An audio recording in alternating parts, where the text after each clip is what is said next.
Di napunta sa atong channel sa ating cooking episode. Bahin sa giniling, the ground pork nga ato ang napalit nga more or less 800 grams nga I plan to cook tulo ka recipe. So atong nabuhat ang giniling, second ang lasagna sauce natin, of course ginisa. And then now the last one will be ito ang atuang bola-bola. Ayan. So matud manggod nga 500 pesos ko no, igo na para sa pang Noche Buena. So ato ang suwayan aron una magpasko, ato anang makita kung unsa ang angayan nga lutuon para sa pang Noche Buena para sa ato ang pamilya. Kay bawman ta nga ang Noche Buena is very important evening kasi it's a family getting together, eating food while we celebrate for the birth of our Lord Jesus. O, di ba? Importante, it's not just an ordinary night. It's not just an ordinary evening. It's not just an ordinary dinner.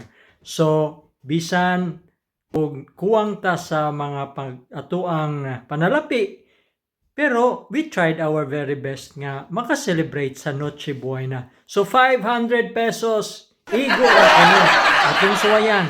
So nakita ninyo ang presyo sa atuang ground pork. Ipakita na ako diri, tanawa diri.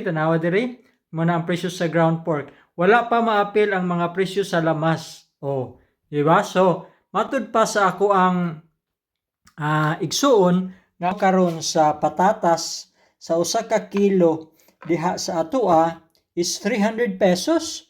So imagine akong butangan og duha ka patatas, ang ako ang bola-bola. So this is now 300 grams. So 300 grams sa 300 pesos, this is almost 100. Di ba? Napatay itlog, ato ang carrots, gamay nga ahos kay kuan lagi kining budget. Kini dili nato hutdon, katunga lay atong gamiton. Og di ara ang ato ang another 1/4 nga giniling. So mao ni ang ato ang himuong sa bola-bola. Ang bola-bola at least daghan, lingin-lingin ko no, so pang good vibes. So kini mo ni ato ang suwayan ron og pila ka bola-bola ang mabuhat ani. Sige, tara, ubanan ko ninyo.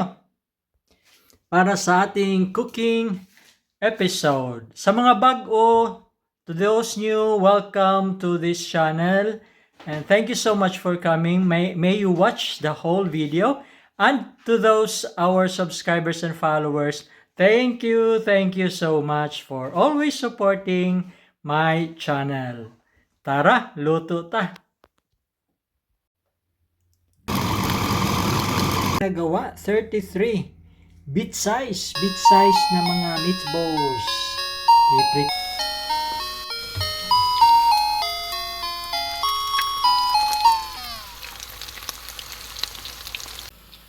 Eto na ang ating bit size meatballs. Tikman natin.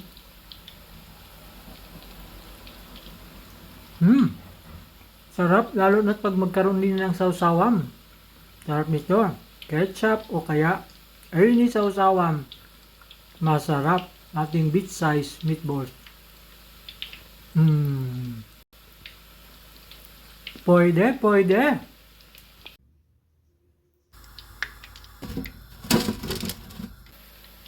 Eto na ating bit size meatballs. Eto, nagawa na natin ang ating mid-size meatballs. And you know what? I'm so happy naka 33 pieces tayo sa ating bit-size meatballs. Oops! Sarap niyan sa usawan. Baka mahulog. Anyway, thank you so much for watching. Like, subscribe, and share sa ating cooking session ng ating channel.